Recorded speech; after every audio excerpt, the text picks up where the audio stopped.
Girls, you won't believe what I found out about my neighbor. I think Susan became a prostitute after her divorce. Don't look away from this video because what I'm about to tell you will shock anyone. I'm Ruth, and every week on our channel, I bring you the hottest gossip from my neighborhood. You know how it is, right?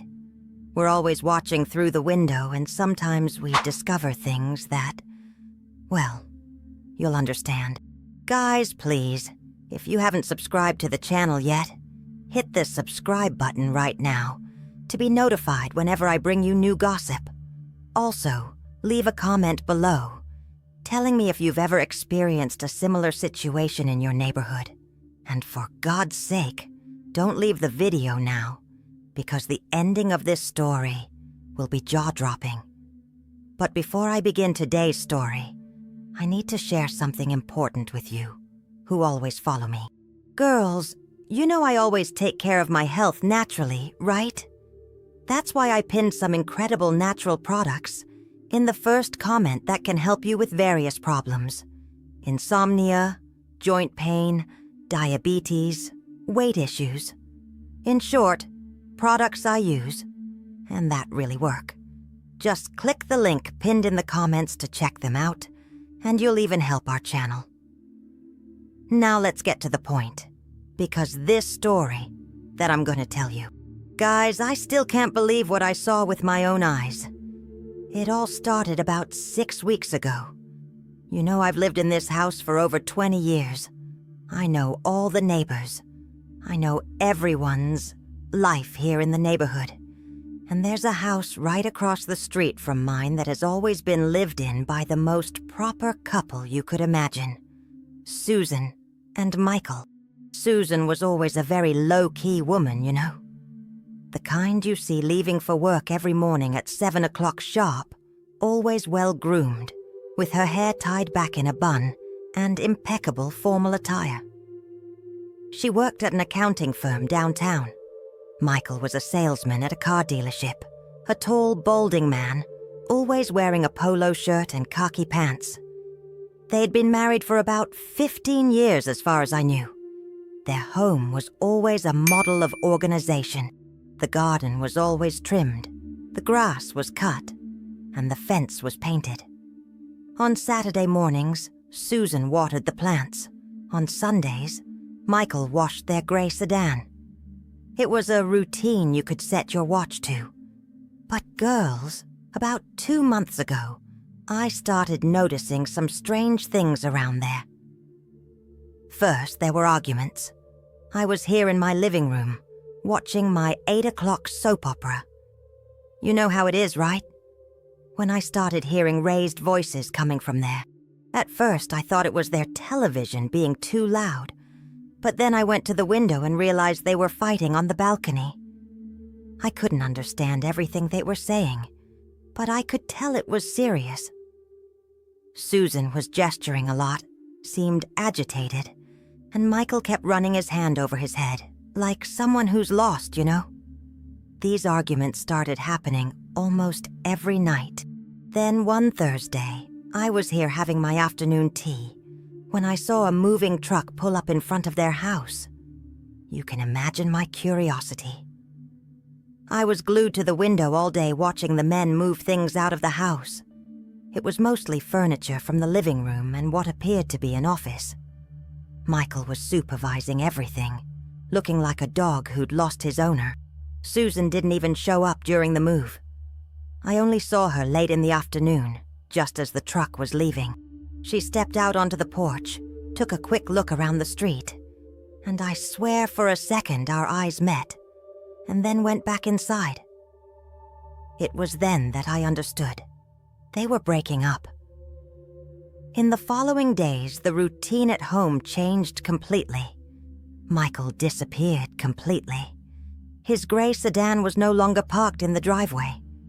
Susan continued to leave for work every day, but now she returned later, sometimes as late as 9 o'clock. And that's when things started to get really weird, girls. One Friday night, I was in the kitchen washing the dinner dishes when I saw a car I'd never seen before pull up in front of Susan's house. It was one of those flashy red sports cars. A young man got out, maybe in his early 30s, dark hair, well-dressed. He went straight to Susan's door and she opened it immediately, as if she'd been waiting. I thought it was strange, but I thought, well, she's recently separated. It must be a friend giving her support, right? But girls, this man was there until almost midnight. I know because I kept an eye out my bedroom window, which has a direct view of her house, and only saw the car leaving very late. But he hopes it's not over yet because the same thing happened Saturday night. Only this time it was a different man, with a different car. A blue pickup this time. The man was older with gray hair, about Susan's age. And guess what? He stayed late too. Guys, can you imagine what was going through my head? A newly separated woman, having different men over, all staying out until the wee hours. I didn't want to think badly, but the evidence was right there in front of me. And the Sunday... Oh, Sunday was when I knew something was terribly wrong. It was a hot summer day when you can't stand being indoors. I was out on the porch watering my plants when I saw not one, but 2 cars pull up in front of Susan's house. 3 men of varying ages got out. A young blonde man, a middle-aged, dark-haired man, and a somewhat jaded man. Girls. 3 men. On a Sunday afternoon. What kind of friend support would that be? And it doesn't stop there. All afternoon I heard music coming from there. Laughter and lively conversation. It felt like a party. And those men didn't leave until around 10 o'clock. I've been thinking about it all week. Had Susan taken up a promiscuous lifestyle after the separation? Was she taking revenge on her ex-husband? Or worse yet, had she become a sex worker? I know it might seem mean of me, but you have to understand. After 20 years living here, knowing the neighbors, seeing a discreet person like Susan suddenly completely changing her behavior, it's impossible not to speculate, right? But calm down. I still have a lot more to tell you because this story only gets stranger. In the second week, the situation intensified even further. Now it wasn't just weekends, ladies. During the week, different men started showing up at Susan's house as well. On Tuesday, it was a man in a suit driving a black sedan. On Wednesday, a more casual man showed up, in jeans and a t-shirt, with a white pickup truck. And the strangest thing of all, each visit lasted exactly the same amount of time. They always arrived around 7 in the evening and left between 10:30 and 11 at night, as if it were, I don't know, business hours. You know how a woman is when she's a little itch, right? I started writing everything down in a notebook. The cars, the men's descriptions, the schedules. I became a real private detective. And that's when I noticed a pattern. The men who visited Susan had one thing in common. They all seemed kind of, how can I put it, down. Sad? Like they were carrying some kind of emotional weight. The man in the black sedan, for example. When he got out of the car on Tuesday, I could see his face clearly from my window. He stood there for a few minutes before ringing the doorbell, as if gathering his courage. And when he got out, hours later, he seemed different. Lighter, somehow. The same thing happened to the guy in the white truck. When he arrived, his shoulders were slumped. He walked slowly. When he left, he was, I don't know, standing up straighter, as if a weight had been lifted off his shoulders. But what intrigued me most were the sounds that came from there during these visits. They weren't the kind of sounds you're imagining, girls. It was more like conversations. Sometimes I heard laughter. Sometimes it sounded like someone was crying. Once I even swore I heard clapping, like it was a meeting or something. And the music, there was always music playing softly. It wasn't sensual music or anything like that. It was more of those relaxing, kind of spiritual sounds. Relaxation music, meditation music, that kind of thing. Guys, I was going crazy trying to understand what was happening across the street. Because one thing I was sure of, this was no ordinary situation. In the third week, I decided to be more, shall we say, investigative. I went out to water the front plants at the same time Susan's visitors arrived. I pretended to be busy gardening, but in reality, I was paying attention to every detail. That's how I got a better look at the men who frequented her house. And girls, what a variety. There were young men, mature men, older men, some well-dressed, others more casually. Some arrived in new cars, others in older cars. But all of them, without exception, had that same expression of someone carrying something heavy on their soul. And Susan, Susan had changed completely. She was no longer the serious, reserved woman I'd known for years. Now she wore more colorful, looser clothes. Her hair was different, freer, no longer in its usual tight bun. And when she greeted these men at the door, she smiled in a way I'd never seen before. A smile, maternal, welcoming. This confused me even more, because if she were doing what I thought she was doing, she would probably be more, seductive, provocative. But no, she seemed more like a mother welcoming children into her home. Oh, and there's one more thing I noticed that you'll find interesting. These men never arrived together, but sometimes they'd go out and talk to each other on the street.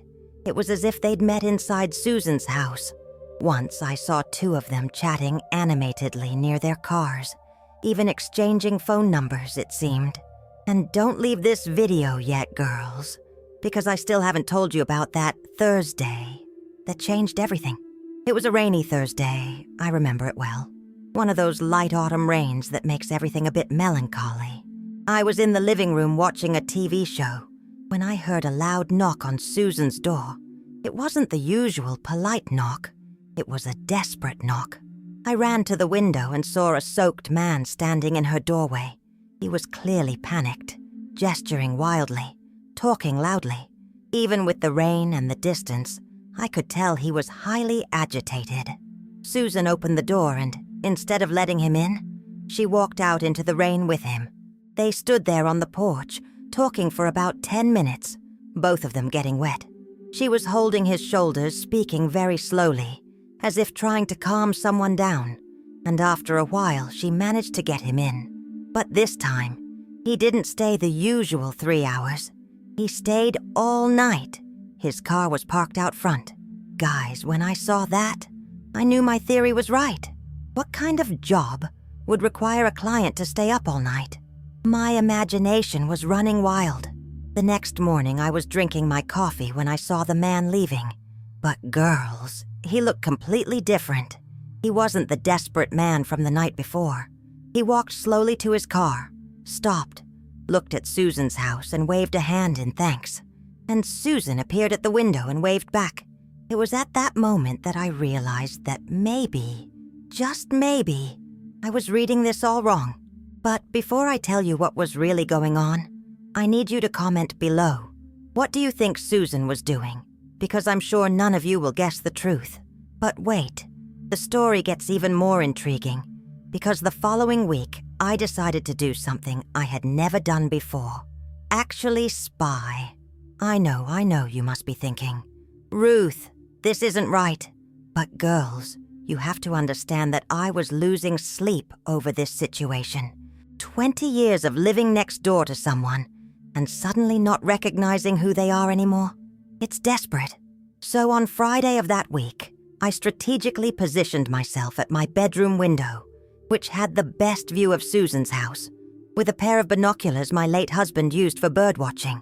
Yes, I admit it, I became a professional spy, and that's how I was able to see details that had previously escaped me.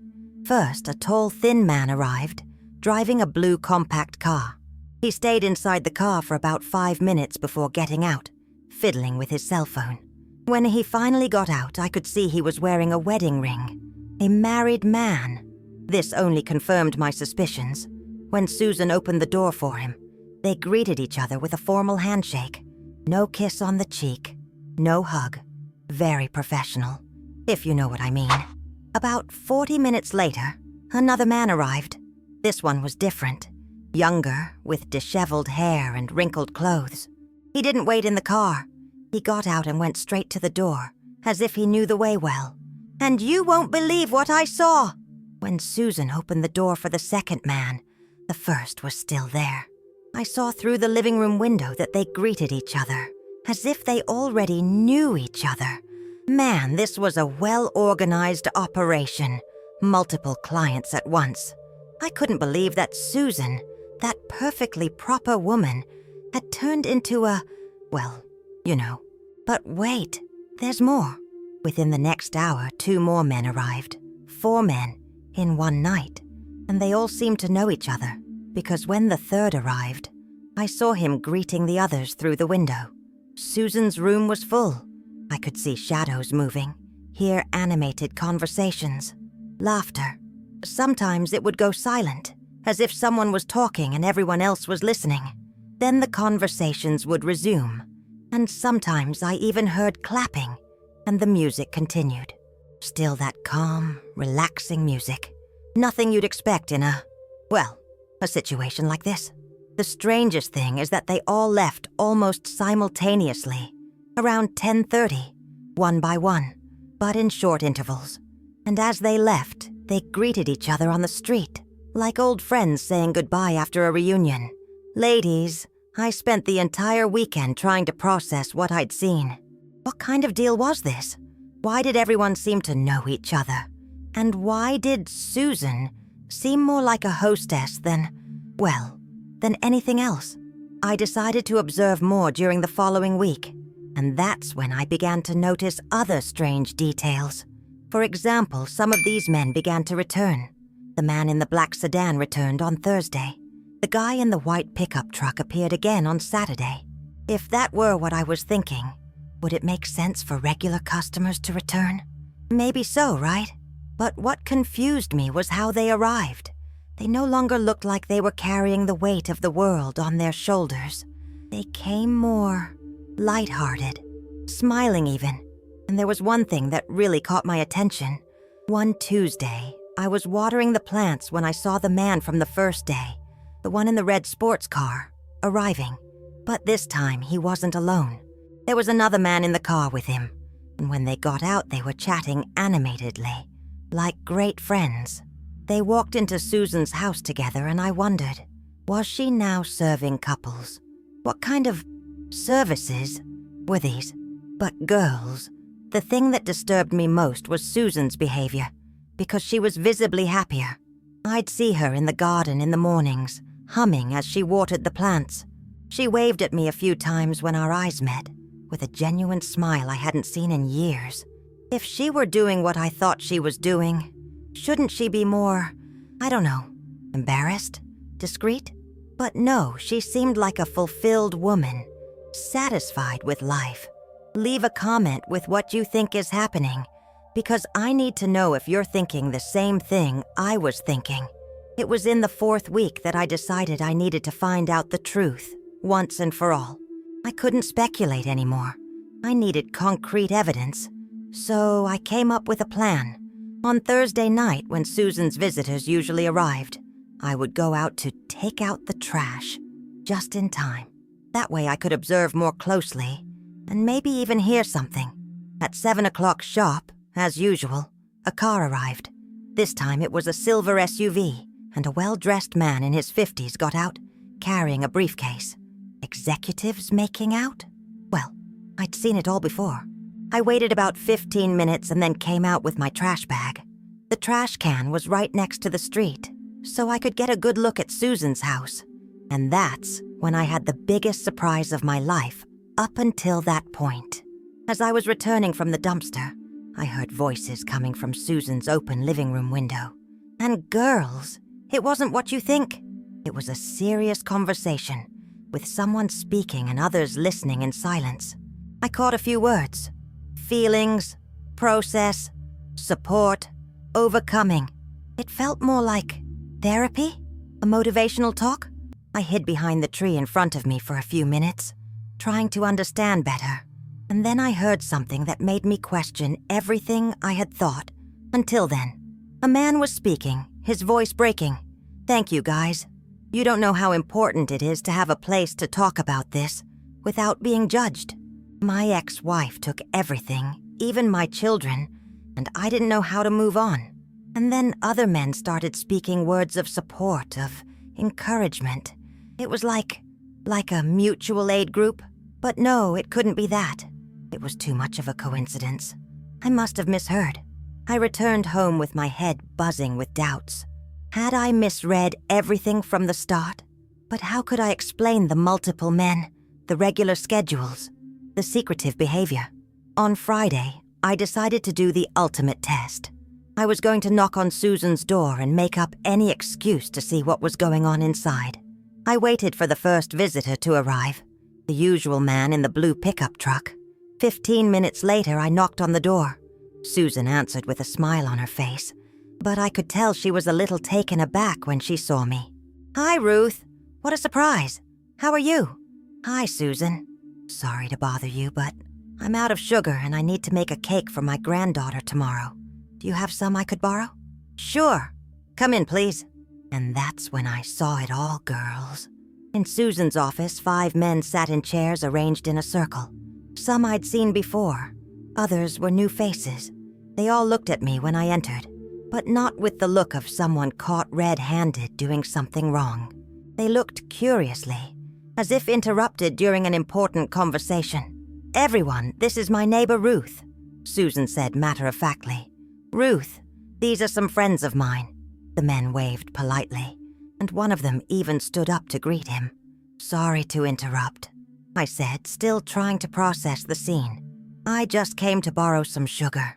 "No problem," Susan said. "You guys stay there and I'll be right back." While she went to get the sugar, I stood there, watching. The men started talking among themselves again, and what I heard left me even more confused. "How did your conversation with your lawyer go this week, Robert?" "Better than I expected. Following the advice you gave me, I got a fairer deal." "That's great, man. We knew you could do it." When Susan returned with the sugar, I quickly thanked her and left with more questions than answers. What kind of meetings were these? Why were strange men gathering at my neighbor's house to talk about lawyers and settlements? And why had all this started right after her separation? But girls, I hadn't seen anything yet, because what happened the following week would completely change my perception of this whole situation. It was a rainy Monday, and I was in the kitchen making lunch when I saw something I'd never seen before. Susan was at the door saying goodbye to a man, but this time she hugged him. And it wasn't just any hug. It was a long hug, the kind you give when someone really needs affection. The man walked slowly through the rain, and even from a distance I could see that he was crying. Crying? Why would a client be crying after leaving an appointment? It made no sense at all. On Tuesday, something even stranger happened. 2 men arrived together, but not in the same car. They met in front of Susan's house, greeted each other with a hug, and went inside together. When they emerged 3 hours later, they were laughing and chatting animatedly. One of them gave the other his phone number, and they arranged to meet later that week. Guys, what kind of program was this, where clients became friends and arranged meetings outside of work? But what really turned my head upside down was what happened on Wednesday. I was coming back from the supermarket when I saw a scene that made me stop the car and take notice. There were 4 cars parked in front of Susan's house, which was normal, but there was also a woman at the door. A well-dressed woman in her 40s was talking to Susan at the entrance. They talked for a few minutes, then the woman went in, stayed there for about 2 hours, and then left. When she came out, she greeted the men who were arriving for the evening's session, as if she knew them. Girls, this was getting too much for my head. What kind of operation was this that served both men and women, where everyone knew each other, where people left happy and made friends? And once again, don't leave the video now, because you won't believe what I discovered when I decided to investigate who this woman was. On Thursday, I couldn't concentrate on anything else. I spent the whole day thinking about that woman who had come into Susan's house.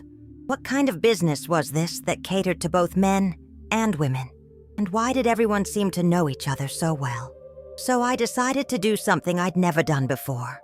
Search the internet. Yes, ladies, this old lady still knows how to use Google. I typed in, women who serve men at home. And, well, a lot of things came up that I'd rather not repeat here. But nothing I found matched what I was seeing at Susan's house. The websites I saw talked about quick, discreet, and very private encounters. But at her house, it was the opposite. People came and went openly, chatting on the street. It felt like one big family. On Friday, I decided I was going to find out the truth once and for all. I was going to wait for a time when no one was visiting Susan, and then talk to her directly. Saturday morning, when I saw that there were no strange cars in front of her house, I knocked on the door with the excuse of returning a plate she had lent me weeks ago. Yes, I kept one of Susan's plates just to have an excuse. "Ruth, it's good to see you. How are you?" she said, opening the door with that radiant smile. "I'm fine, Susan. I came to return your plate and, well, I wanted to talk to you about something." "Sure. Come in. Let's have some coffee." We walked into the kitchen, and that's when I saw something that confused me even more. On her refrigerator were several little notes and cards. Messages like, "Thank you for saving my life. You're an angel. I couldn't have done it without you." "Susan," I said, gathering my courage, "I don't want to seem nosy, but I've noticed you've been getting a lot of visitors lately." She laughed. She laughed as if it were the most natural thing in the world. "Oh, Ruth, did you notice? I was hoping someone would ask. In fact, I've been so happy with the results that I was even thinking about telling the neighbors." "Results? What kind of results?" "After Michael moved out," she continued, "I was so lost. You know how it is, right? 15 years of marriage, and suddenly you find yourself alone, not knowing where to start." I nodded, still not understanding what she was getting at. Then I started therapy with a psychologist who specialized in divorce, and during the sessions I realized that I wasn't the only one going through this. There are many men out there who feel completely lost after a separation. Lost men. This was starting to make sense, but not yet completely. You know how it is, Ruth. Society teaches women to talk about their feelings, to ask for help, to form support networks. But men are left alone, not knowing how to deal with pain, anger, feelings of failure. She served the coffee and continued. "My therapist told me about men's support groups, but there weren't any in our town. So I thought, why don't I start one? Support groups. That was it. They weren't clients, they were patients, participants. Susan, you mean all those men who come here? These are men who are going through or have gone through complicated divorces, difficult separations, traumatic breakups. They meet here once a week to talk, share experiences, and support each other. Girls, I almost fell out of my chair. For weeks, I thought my neighbor had become a prostitute, when in fact she had become a therapist.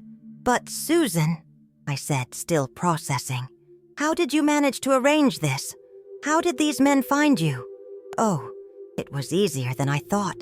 I started discreetly advertising on some online forums, talked to my therapist about recommending some patients who might benefit, and put up some discreet posters in gyms and barbershops. She showed me a pamphlet that was on the table. Men's support group, getting over breakups and divorces, safe, non-judgmental environment. What about that woman I saw the other day? Ah, Patricia. She's a psychologist too, and comes once a month to give talks on men's mental health. The boys love her. Girls, I felt like the dumbest person in the world. For weeks, I imagined the worst about my neighbor, when she was doing such a wonderful job of providing emotional support. Ruth, you can't imagine the transformation I see in these men. There are people who come here destroyed, thinking their life is over, And after a few sessions, they managed to rebuild their self-esteem, make new friends, even find a new love. Is that why they always go around talking to each other? Exactly! They create real bonds. Some people have become friends for life. There's even a WhatsApp group for them to talk to each other during the week. And that's when it all clicked. The regular schedules were meant to maintain the group's routine. The relaxing music was meant to create a therapeutic environment. The conversations I overheard were like group therapy sessions. The men who arrived sad and left happy were actually healing emotionally. And you don't charge anything for that? Nothing! I do it for pleasure. After my own divorce, finding a purpose like this has been my salvation too. It's like I'm helping others and helping myself at the same time. Guys, I left there feeling like the most prejudiced neighbor in the world. How could I think so badly of someone who was doing such beautiful work? But the story doesn't end there, girls, because what happened the following week made me realize how unfair I had been to Susan. On Monday, I was in the garden when I saw the man from the first day, the one in the red sports car, pulling up in front of my house. He got out and came over to talk to me. "Excuse me, are you Ruth, Susan's neighbor?" "Yes, I am," I replied, still a little embarrassed, remembering all my naughty thoughts. "Susan commented that you were very kind to her during this difficult time. I wanted to thank you on behalf of all of us in the group." "Kind? Me?" If he knew what I was thinking. "Susan saved my life," he continued. "I was in a deep depression after my divorce, even thinking about, well, doing something stupid. It was through her group that I was able to get back on my feet." Girls, I almost cried right there. This man I thought was a client was actually being helped overcome suicidal thoughts. Now I coordinate one of the subgroups and am helping Susan expand the project to other cities. It's incredible how a simple listening space can transform lives. After he left, I reflected on how dangerous it is to judge people without knowing the full story. For weeks, I created a completely false narrative about my neighbor, based solely on what I saw from my window. Susan hadn't become a prostitute. She had become a heroine. There were no customers visiting his house. There were broken men coming and healed men leaving. It wasn't an illicit business. It was a labor of love for one's neighbor. And the most impressive thing, she was doing all of this for free, just for the pleasure of helping people who were going through the same thing she had been through. Ladies, this story completely changed my perspective on several things. First, it's about how important it is not to judge people before knowing all the facts. Second, it's about how there are incredible people doing amazing work right under our noses without us even realizing it. Today, Susan and I are true friends. Sometimes I even help her prepare snacks for group sessions. And I can assure you, it's heartwarming to see how those men arrive, broken, and leave renewed. There's a young man who started attending the group last month. He arrived on the first day crying, saying his ex-fiancée had called off the wedding a week before the ceremony. Yesterday, I saw him leaving laughing, chatting excitedly with other participants about a new job he'd landed. There's a 60-year-old man who hadn't been able to have a relationship for 2 years after a traumatic divorce. Now he's dating a woman he met in a similar group for women that Patricia created. And there are even more touching stories. Men who have reconnected with their children, overcome addictions, and emerged from deep depression, all thanks to the support they found in that circle of chairs in Susan's living room. That's why I always tell you girls, before you judge, take a closer look. Before you gossip, do your research. Because sometimes what seems like one thing can be completely different. And speaking of proper investigation, don't forget to subscribe to the channel so you don't miss any of my next neighborhood discoveries. Also, let me know in the comments if you've ever been in a similar situation where you judged someone without knowing the whole story. And ladies, don't forget the natural products I pinned in the first comment. These are products that truly make a difference in our health and well-being. just as Susan's work makes a difference in the emotional lives of these men. Like the video. If you enjoyed this story, because I'm sure none of you imagined this ending, right? And stay tuned, because next week, I'll be back with another surprising story from my neighborhood. Until next time, my dears.